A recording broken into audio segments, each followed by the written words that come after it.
Thank you for joining us for today's episode of Radio Free XP Season 1. Today, I'm joined by David Laing, and we're going to talk about his organization, wellmaintained.org. David, what's the brief on that?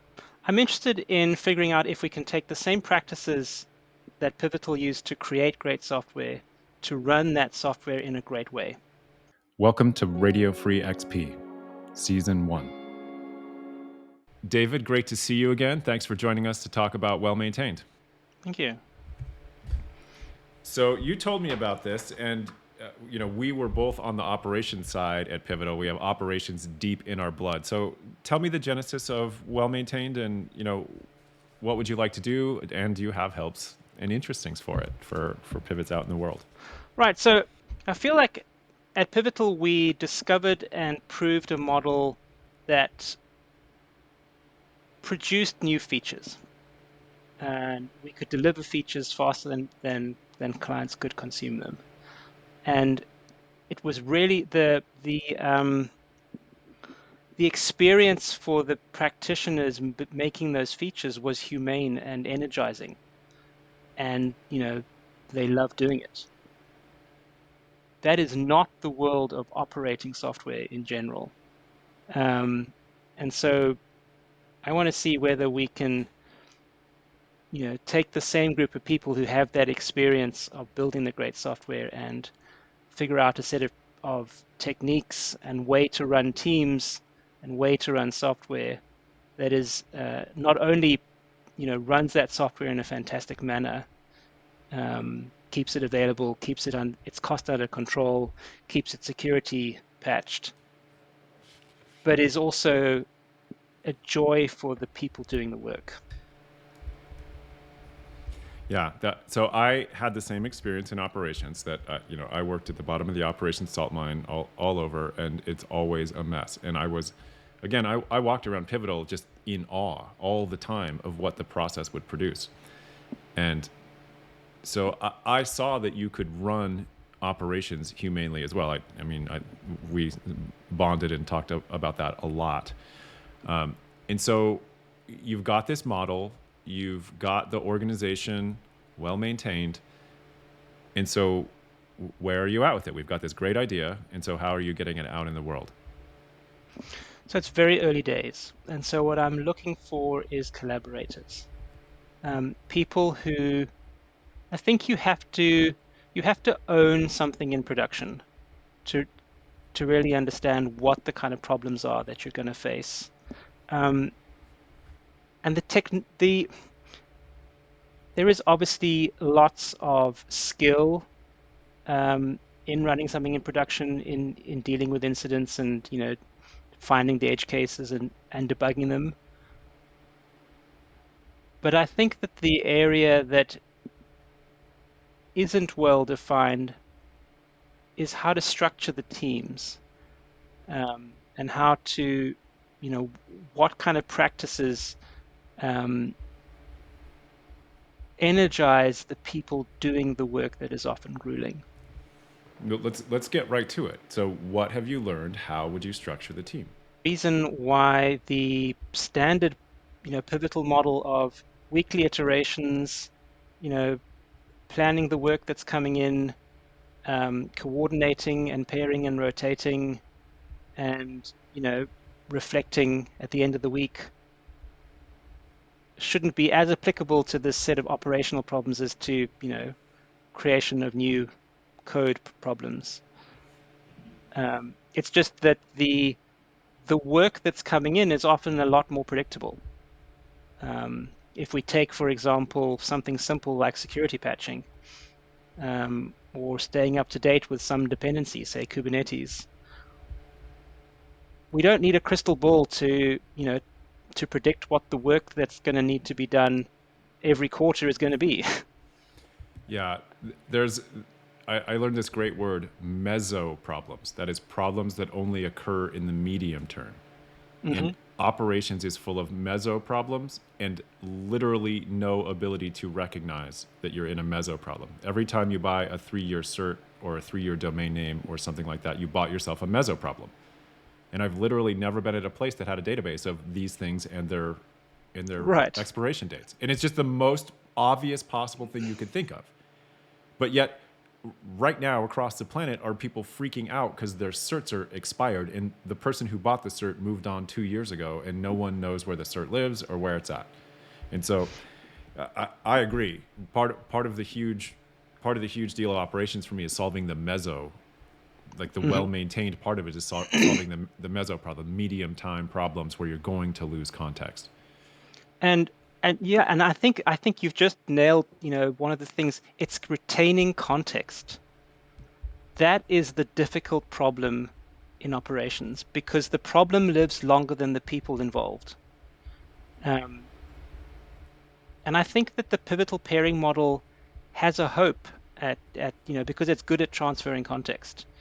And so my experience at uh, running operations teams at Pivotal, when we had this kind of practice of people rotating through teams, was that we could keep a team alive indefinitely, um, because we had the expectation that the person would only be on the team for a short period of time, or Yeah, it's shorter period of time than the team needed to exist.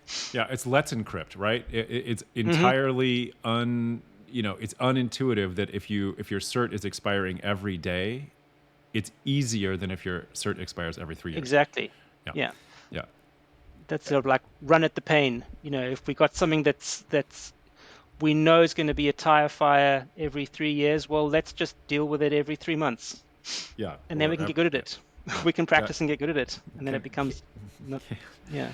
can get good at it, right? That's actually, so if we were looking at innovations in operations, we would say we are continually getting better at what we're operating, Hmm.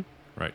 And I think mostly what happens in operations is that you get to a tolerable pain level, and that's where everyone just sticks. Or um, an unknown pain level, because the previous person got to tolerable and then left, and then you joined, and you haven't discovered what the pain level is. um, Huh, I never thought about this in terms of you are doing a kind of succession planning. And if you don't mm, set up the team with the full context and culture, then you are constantly exposing yourself to the succession plan problem. right, and specifically the lack of. So, yeah. And then you end up in the larger problem of executive it Fortune 1000 and lower level and even much higher level businesses, but at the Fortune 1000 level you get a lot of churn in the executive staff, Hmm. especially CTO and CIO. And so if Right. your operations team is not well enculturated, that kind of churn essentially it leaves that staff very similar to the VMware churn. It left this staff who knew what they were doing sort of stranded on an island. And that's assuming you have a good culture on that staff. But if you don't have a good culture on that staff, then it's not an island, it's at sea. Right. And I feel like a fundamental change that's just helpful is to try to shorten the loops, you know, um, ensure that people experience the operational problems like rotating certificates frequently enough that they can get good at it. So, if you if you have a problem with a cert expiring on you, the solution should not be, well, make sure that the cert only expires after 5 years. The solution should be, well, let's expire the certs every month. And then we can, it'll be hard the first time and then it'll be better the second time. And by time four, we'll feel great because we've, gotten good at this thing and it'll no longer be a problem. Yeah, and so your key thing is you recognize that at Pivotal there's a different process. That process is applicable in operations, and not only is it applicable in operations, it actually might make more sense because operations has a kind of known set of problems to Hmm. solve. And frequently what happens is the business actually just wants that thing as stable as possible. They would really rather never think about it. Right. Yeah. So I'm 100% with you. The models that we learned there are absolutely applicable in operations. So you've got well maintained. You're looking for collaborators for it. And so at this point, if collaborators had that experience at Pivotal, or even if they never had a Pivotal experience, but they were like, if these guys are serious, like I want that. So where are people going to get involved right now? How do I sign up for a mailing list? Are you doing any kind of AMAs? You know, how are you getting out there? You head over to wellmaintained.io and you join the community through there. Do you have any And community events you're plugging? not yet, but what I want to line up a series of conversations with people who are interested in this problem space, seeing if we can, improve the way that we do operations, and have production systems that they own. So they must have the experience of the problems. And I just want to talk to a series of people and try and identify what are the common pain points and what can we as a group share our knowledge and help each other to experiment with different ways of solving those pain points. Yeah, great. And so I think many of us who have an operational bent who left Pivotal have ended up in places with production operations, and it's just it's a complete mess. So the ask is, if you have production and you want to learn this model, and principally we're going to talk about how would you have to organize a team, Right. and how would you think about some of the common problems.